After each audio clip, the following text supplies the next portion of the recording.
Tired of logging out and back into Discord every time you need to switch accounts? Learn how to add and switch between multiple accounts in under 2 minutes. First, I'll show you where to find the Switch Accounts option. Then, I'll walk you through both the QR code method and manual login. First, open up Discord on your computer. Then, in the bottom left corner of the app, click on your profile icon. From the menu that appears, select Switch Accounts. Now click on Add an Account to start adding another account. You have 2 options. For the first, scan the QR code on your screen using your phone's Discord app.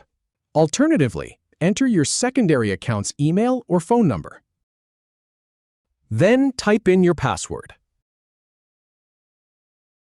Finally, click Continue to log in.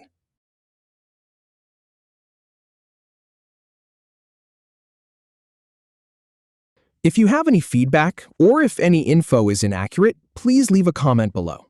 We'll do our best to answer or redo the video if needed. Thanks for watching.